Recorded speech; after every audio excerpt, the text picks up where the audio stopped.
நான் நேரடியாக பாதிக்கப்பட்டேம்மா. நேரடியாக சசிகலாவால் நான் பாதிக்கப்பட்டவன். நீங்க என்ன அவங்களால பாதிக்கப்பட்டீங்க? 2001 தேர்தலில் நான் அனைத்து இந்திய அண்ணா திராவிட முன்னேற்ற கழகம் அம்மா என் கையை பிடிச்சி என்கிட்ட கெஞ்சி தான் என்னை கூட்டணி கூப்பிட்டாங்க.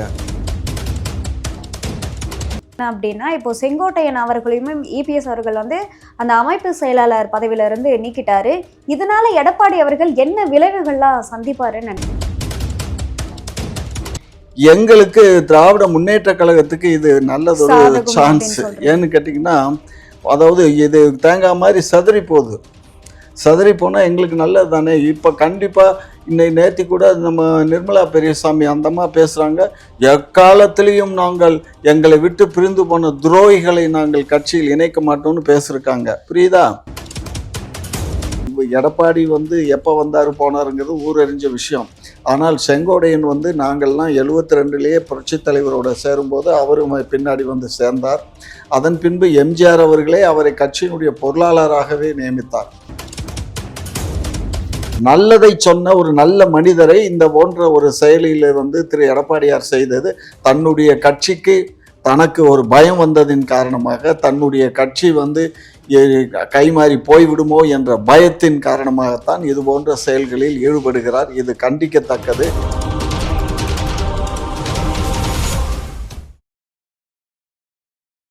குக்கு செய்தி நேயர்களுக்கு வணக்கம். நான் உங்க தீபிகா. இன்று நிகழ்ச்சியின் சிறப்பு விருந்தினர் திமுகவின் மூத்த முன்னோடி முனைவர் காமாட்சி நாயுடு அவர்கள்.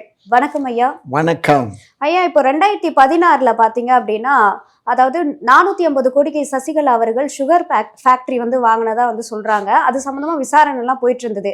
இப்போ இந்த வழக்கை எடுத்திருக்காங்க. அதுக்கான காரணம் என்னவா இருக்கும்னு நினைக்கிறீங்க?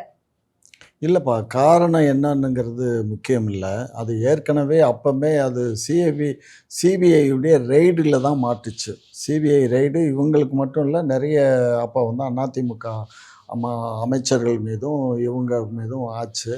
அப்படி பண்ணும்போது நிறைய அவங்கள்ட்ட ரெக்கார்ட்ஸ் எல்லாம் சிக்கிச்சு. அந்த ரெக்கார்டுகளை எடுத்து இது பண்ணி ஆய்வு பண்ணிகிட்டு இருக்க நேரத்தில் தமிழ்நாடு அரசை கேட்டு தான் இங்கே உள்ளேயே நுழையணும் அப்படின்னு சொல்லி சிபிஐ வரக்கூடாது அப்படின்னு சொல்லி ஒரு சட்ட முன்னோடி கொண்டு வந்துட்டாங்க. அது காரணம் என்னென்னா, அங்கே பெங்களூர் மேற்கு வங்கத்தில் மம்தா அது மாதிரி தான் வச்சுருக்காங்க. அதனால் நம்மளும் அந்த மாதிரி பண்ணணும். ஏன்னா இப்போ பாருங்கள், ஊங்கிறதுக்கெல்லாம் அவன் பாட்டு சிபிஐ அவன் பாட்டு வருவான், ரெய்டு பண்ணுவான், அதை பண்ணுவான், இதை பண்ணுவான். ஒன்றும் இருக்காது. பேப்பரில் மாத்திரம் வெறுமனை செய்தி மட்டும் வரும், ரெய்டு பண்ணாங்க, அதை எடுத்தாங்க, இதை எடுத்தாங்க அப்படின்னு சொல்லி. அது ஒரு தப்பான முன்னுதாரணம் ஆகிடுங்கிறதுக்காக தான் மாநில அரசு அதை தடை பண்ணாங்க. அதனால் அது நின்று போயிருந்தது. அதுக்கப்புறம் இன்னும் நீதிமன்றத்தில் அந்த வழக்கு நடந்துக்கிட்டு இருந்தது. யாரோ 3வது பார்ட்டி யாரோ ஒருத்தர் போட்ட வழக்கு. அந்த வழக்கில் உயர் நீதிமன்றம் என்ன உத்தரவு போட்டுச்சுன்னா, உடனடியாக அதை விசாரித்து என்னங்கிறத நீங்கள் நீதிமன்றத்தில் தாக்கல் பண்ணணும் அப்படின்னு சொல்லி சொன்னாங்க. அதனுடைய அடிப்படையில் நீதிமன்றம் சொன்னதை கவர்மெண்ட்டுக்கு இது பாதிக்காது. அதனால் அவங்க என்ன பண்ணாங்க, அந்த வழக்கை தூசி தட்டி எடுத்து எல்லாத்தையும் பார்க்கும்போது 450 கோடி ரூபாய்க்கு காஞ்சிபுரத்தில் ஒரு சுகர் ஃபேக்ட்ரியை பினாமி பேரில் அந்தம்மா பர்ச்சேஸ் பண்ணியிருக்காங்க. பண ஒழிப்பு நடந்து 10 நாட்களில் ரொக்கம் 1000 ரூபா 500 ரூபா ரொக்கம் கொடுத்து தான் அதை வாங்கினதுக்கான ரெக்கார்டுகள் எல்லாம் கண்டுபிடிச்சி எடுத்துட்டாங்க.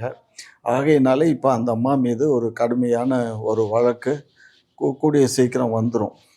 ஏற்கனவே அவங்க 4 ஆண்டுகள் தண்டனை நிறைவு பெற்று வந்த குற்றவாளி தான். அது இப்போ அவங்க தேர்தலில் நிற்க முடியுமா என்னான்னு எனக்கு தெரியல. ஏன்னா சிறை தண்டனை அனுபவிச்சுட்டு வந்துட்டாங்க 4 வருஷம். அதனால் அவங்க தேர்தலை சந்திக்க இயலாதுன்னு தான் நினைக்கிறேன். 2வது, இந்த வழக்கு இதுலேயும் அவங்க கைது செய்யப்பட்டால் சிறைக்கு போகிறது உறுதி. ஆனால் அவங்களுக்கு இப்போ வயது ஏறக்குறைய 72 வயசு ஆயிடுச்சு. 72 வயசில் மறுபடியும் அவங்க சிறைக்கு போனாங்கன்னா கஷ்டம்தான், பாவம். பட் பார்ப்போம். அதாவது ஆசை யாரை விட்டது? அளவுக்கு அதிகமாக ஆசைப்பட்டு கல்யாணம் பண்ணி திரு நடராஜன் எனக்கு ரொம்ப வேண்டியவர், என்னை மாமான்னு கூப்பிடுவார், நானும் அவரை மாப்பிள்ளைன்னு தான் கூப்பிடுவோம்.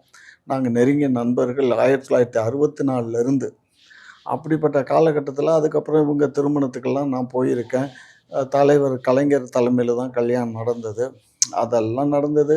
அதுக்கப்புறம் இந்த அம்மாவுடைய அண்ணன் சுந்தரவதனம் எனக்கு நெருங்கிய நண்பர். நானும் அவரும் வீடு ஒன்று இதில் கட்டினார், இந்திரா நகரில், தஞ்சாவூரில். அப்போ எல்லாம் போய் வருவோம். இப்போ அவருடைய பையன் அந்த டாக்டர் இவங்கெல்லாம் வந்து எனக்கு ரொம்ப நெருக்கமான பழக்கம் குழந்தைகள்லேயே. அப்படி இருக்கும்போது இவங்க அவங்க குடும்பத்துடைய நிலை என்னங்கிறது எனக்கு தெரியும். ஜெயலலிதா அம்மாகிட்ட வந்ததுக்கப்புறம் அவங்க குடும்ப நிலை என்னன்னு தெரியும். அதனால் க சரி அதாவதும்மா ஒரு பழமொழி சொல்லலாம்லம்மா, அதை நான் சொல்ல வேண்டாம் விட்டுடலாம். தப்பு செஞ்சவங்களுக்கு தண்டனை இருக்கும்டா கண்ணு. நம்ம அதை மாத்திரம் செஞ்சு சொல்லிடுவோம் எந்த ரூபத்திலையாவது. இவங்களுக்கு என்ன தெரிய போகுது, நம்ம பண்ணுற தப்பு நம்ம பேர்லையா வாங்குகிறோம், பினாமி பேரில் தானே வாங்குகிறோம் அப்படின்னு எல்லாம் நினைக்கலாம். பட் ஆனாலும் ஒரு காலத்தில் அது வெளியில் வந்துடும்ல, பினாமி பேரில் கண்டிப்பா வாங்கினாலும் வெளியே வந்துரும். வெளியில் வந்துடும். இப்போ அதே மாதிரி எங்கது பல 100 கோடி போகக்கூடியதை வெறும் 100 கோடி ரூபாய்க்கு எங்கள்கிட்ட அடித்து வாங்கினாங்க.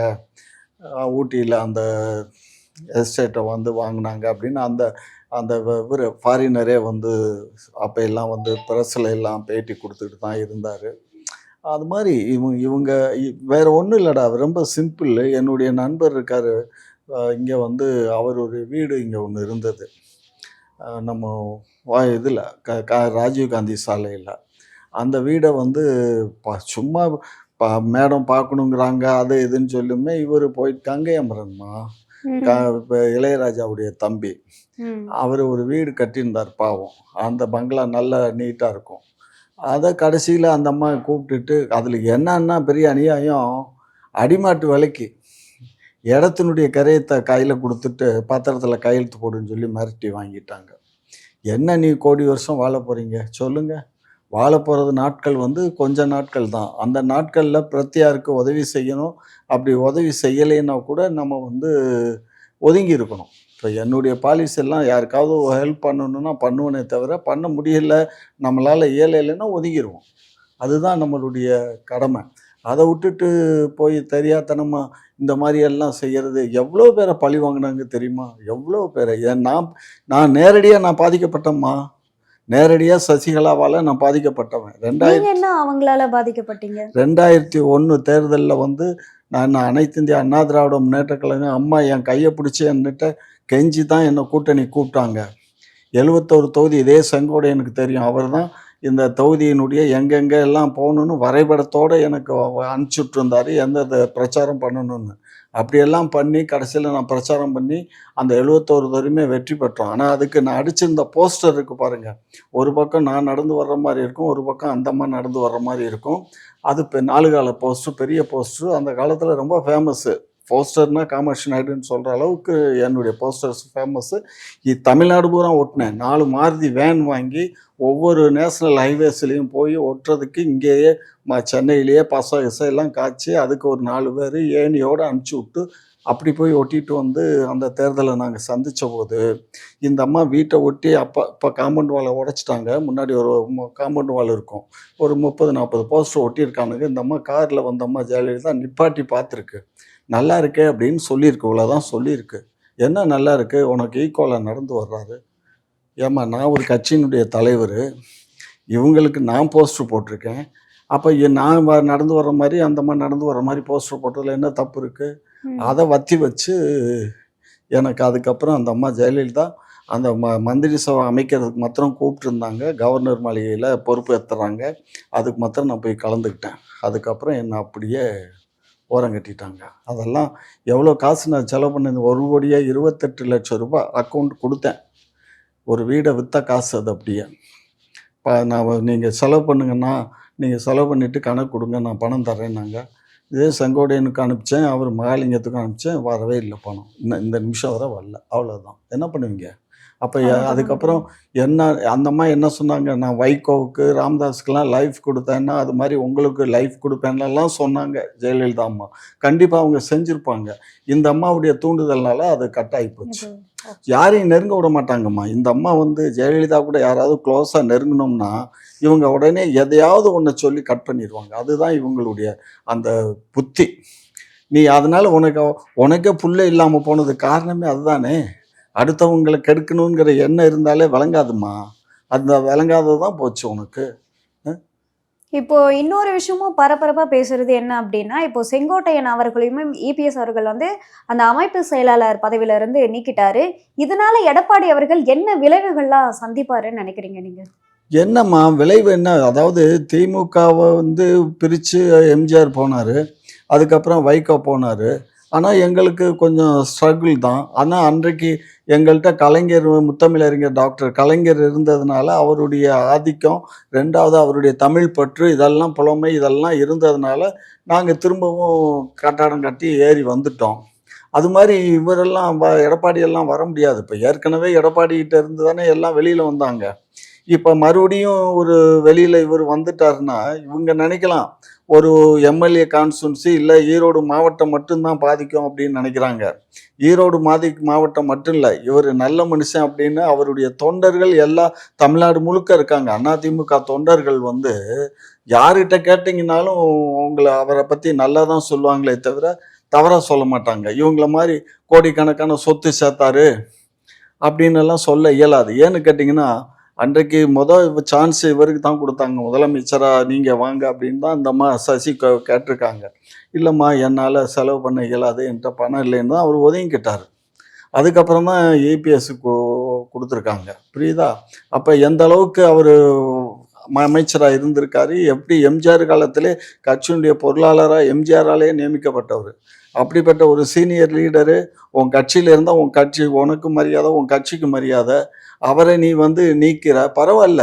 அவர வந்து நீக்குனதுனால இப்ப என்னன்னு கேட்டீங்கன்னா, எங்களுக்கு திராவிட முன்னேற்றக் கழகத்துக்கு இது நல்லதொரு சாதகம் சான்ஸ். அப்படின்னு சொல்றீங்க. ஏன்னு கேட்டீங்கன்னா, அதாவது இது தேங்காய் மாரி சிதறி போகுது.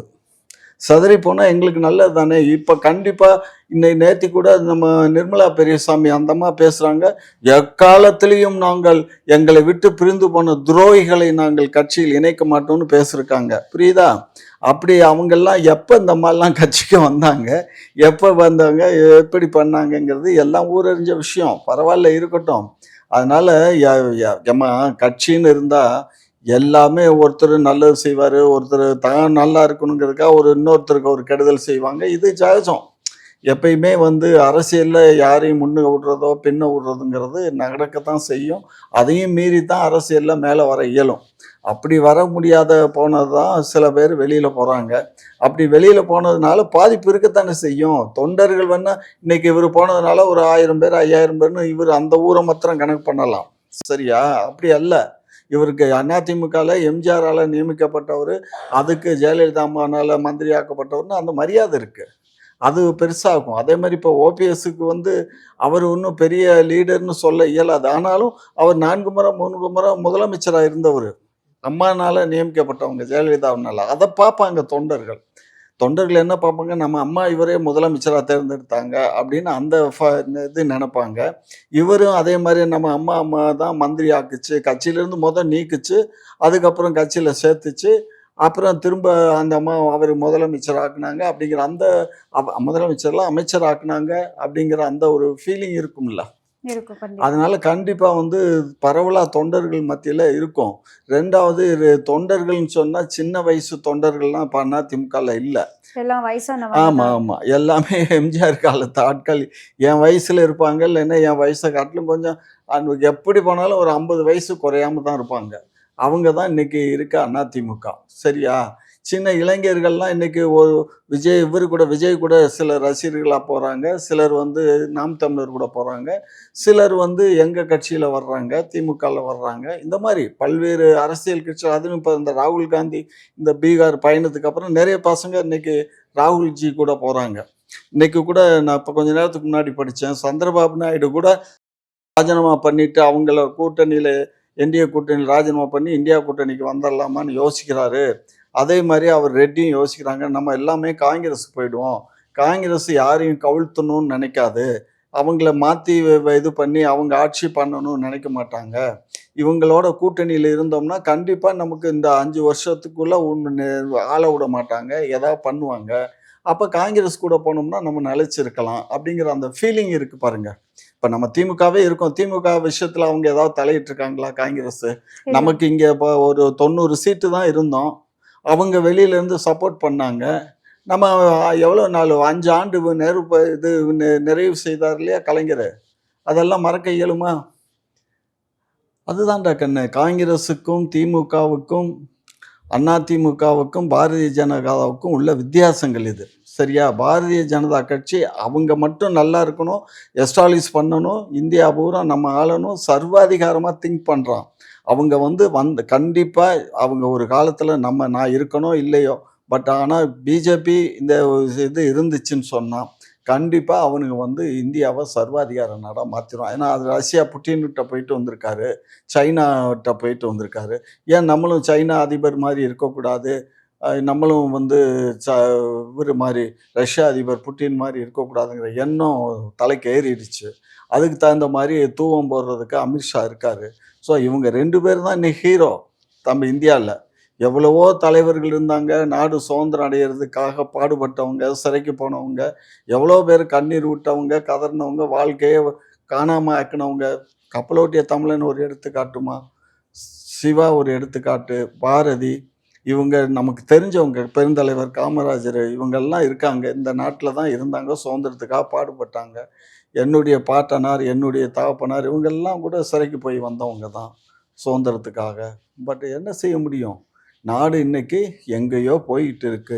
இப்போ இன்னைக்கு என்ன பண்ணியிருக்காங்க கர்நாடகாவில், நாங்கள் ஓட்டுச்சீட்டு மெத்தட் தான் இனி நாங்கள் கொண்டு வருவோம், நாங்கள் மிஷினை வச்சு நாங்கள் இனிமேல் தேர்தல் நடத்த மாட்டோம் அப்படின்னு அவங்க அறிவிச்சிட்டாங்க. அமைச்சரவையிலே கூடி அறிவிச்சிட்டாங்க. அது மாதிரி நம்ம முதலமைச்சரும் உடனடியாக அதையும் செய்யணும். இப்படி எல்லாம் செஞ்சுட்டோன்னா ஓரளவுக்கு கட்டுப்படுத்தலாம் இந்த திருட்டுத்தனங்களை. அவ்வளோதான். இப்போ பாத்தீங்க அப்படின்னா செங்கோட்டையன் அவர்களை அமைப்பு செயலாளர் பதவியிலிருந்து இபிஎஸ் அவர்கள் நீக்கியிருக்காரு. அது மட்டும் இல்லாம அவருடைய ஆதரவாளர்களையும் சில பதவிகள்ல இருந்து நீக்கியிருக்காங்க. இதை எப்படி பாக்குறீங்க? ஒரு வழியில் சொல்றதுன்னா இதுதான் சர்வாதிகாரம் என்பது. அதாவது எப்பயுமே இவருக்கு யாரை பார்த்தாலும் பயம் வருது. யாருக்கு? திரு எடப்பாடி அவர்களுக்கு யாரை பார்த்தாலும் பயம் வருது. அவர் என்ன சொன்னார்? செங்கோடையன் எனக்கு பர்சனலாக தெரியும். ஏன்னா 2001 தேர்தலில் எனக்கு அவர் தான் நான் எப்படி எங்கெங்கே போகணும், எங்கெல்லாம் பிரச்சாரம் பண்ணணும்னு 71 தொகுதி அம்மாக்கிட்ட இவர் எழுதி அம்மாக்கிட்ட கையெழுத்து வாங்கி எனக்கு கொடுத்தாரு. நான் அந்த 71 தொகுதி பிரச்சாரம் பண்ணி 71 தொகுதி வெற்றி பெற்று கொடுத்தேன்.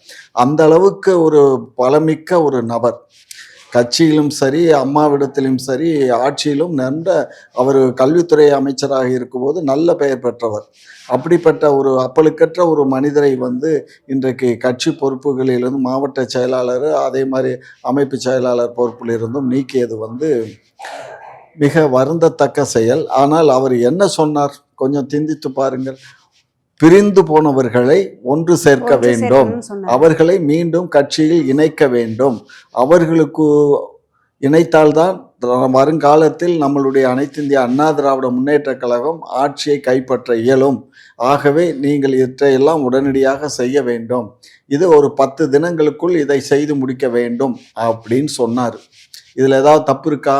கிடையாது. ஒரு கட்சியை பலப்படுத்துவதற்குரிய வழிகளை சொன்னாரே தவிர கட்சியை கெட்டு போகிறதுக்கு அவர் ஒன்றும் பேசலை. அப்படிப்பட்ட ஒரு 2வது நீங்கள் எடப்பாடி எப்போ வந்தார் போனாருங்கிறது ஊரறிஞ்ச விஷயம். ஆனால் செங்கோடையன் நாங்கள்லாம் 72லேயே புரட்சித் தலைவரோட சேரும்போது அவரும் பின்னாடி சேர்ந்தார்.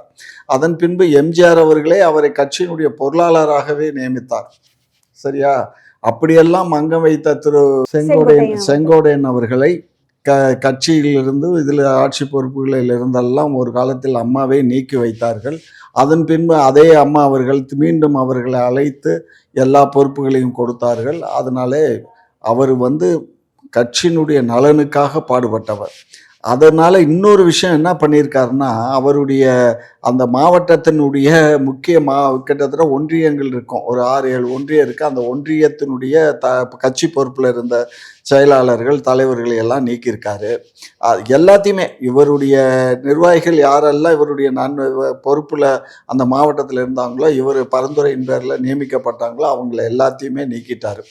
அப்போ அந்த மாவட்டத்தில் புதுசாக போட்டு இவர் போய் அந்த இதில் பண்ணிடலாம் அப்படின்னு நினைக்கிறார் போல இருக்கு. எப்படி வேணாலும் பண்ணட்டும், அது அவங்க உட்கட்சி பிரச்சனை. ஆனால் நல்லதை சொன்ன ஒரு நல்ல மனிதரை இந்த போன்ற ஒரு செயலில் திரு எடப்பாடியார் செய்தது தன்னுடைய கட்சிக்கு தனக்கு ஒரு பயம் வந்ததின் காரணமாக, தன்னுடைய கட்சி கைமாறி போய்விடுமோ என்ற பயத்தின் காரணமாகத்தான் இது போன்ற செயல்களில் ஈடுபடுகிறார். இது கண்டிக்கத்தக்கது.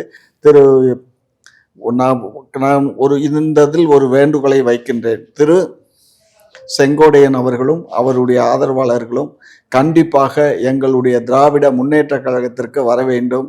உங்களுக்கு உரிய பொறுப்பு மரியாதை எங்களுடைய மாண்புமிகு முதலமைச்சர் அவர்கள் கண்டிப்பாக வழங்குவார்கள்.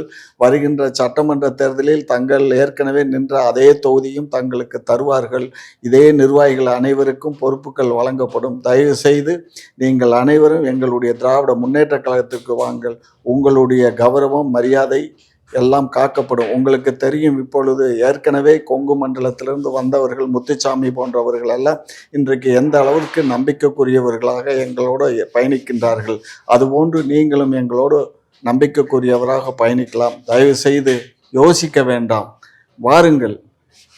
பிரிந்து போனவர்கள் எல்லாரும் எங்களோடு வாருங்கள். இது தான் தாய் கழகம். திராவிட முன்னேற்ற கழகம் என்பது அதிமுகவினுடைய தாய்க்கழகம். எனவே நீங்கள் இங்கு வருவதை எவரும் விமர்சிக்க இயலாது.